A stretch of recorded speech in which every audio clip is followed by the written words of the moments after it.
Hi friends, आप देख रहे हैं फिल्मी खिचड़ी। मैं हूं रूना आशीष और हम आज बात करने वाले हैं बंदिश बैंडिट्स इस वेब सीरीज़ की, जो कि 10 एपिसोड की वेब सीरीज़ है। कैसी है बताऊंगी आपको, लेकिन उसके पहले अगर आपने चैनल सब्सक्राइब नहीं किया है तो प्लीज़ सब्सक्राइब फिल्मी खिचड़ी।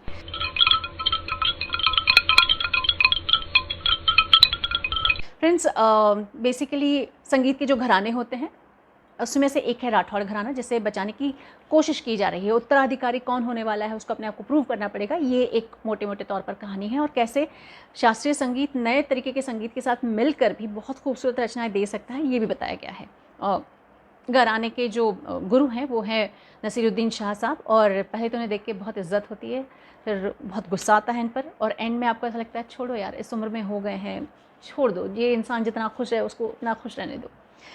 दूसरी बात जो मुझे बहुत अच्छी लगी, दैट वाज ऋत्विक जो राधे का रोल प्ले करते हैं, बहुत बारीकी से आई थिंक किसी शास्त्रीय संगीत के साथ, शास्त्रीय संगीत गायक के साथ बैठकर उन्होंने अपना होमवर्क किया है, बहुत परफेक्ट किया है।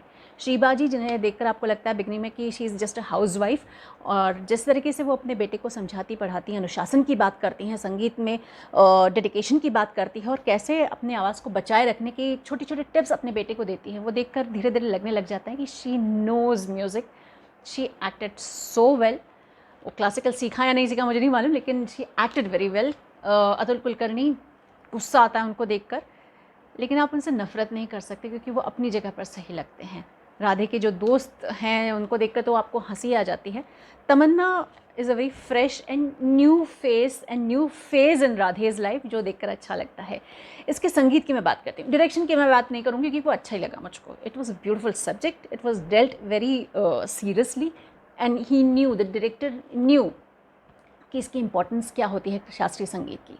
आगे बढ़ती हूँ, म्यूज़िक की बात करती हूँ। आते हैं शंकर एहसान लॉय को एक 10 एपिसोड का पूरा प्लेटर मिल गया है, जहाँ उन्हें सिर्फ क्लासिकल के बारे में बात करना होगा।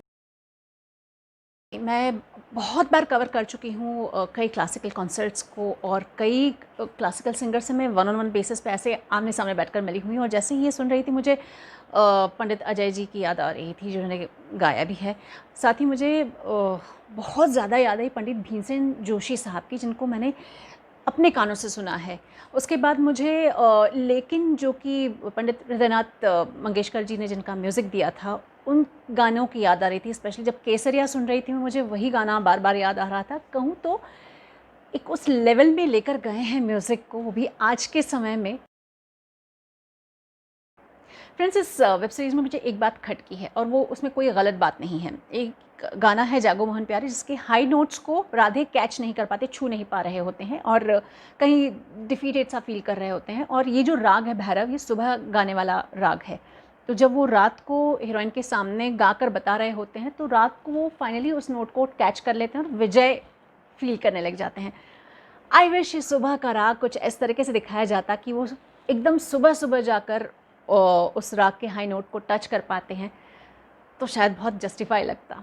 बट एनीवेज, ये कलाकार के ऊपर है, ये निर्देशक के ऊपर है। इतनी सारी चीज़ों की जब ख़ास बात शास्त्रीय संगीत की ध्यान रखी है गई है, तो इस बात का भी ध्यान रखा ही गया होगा।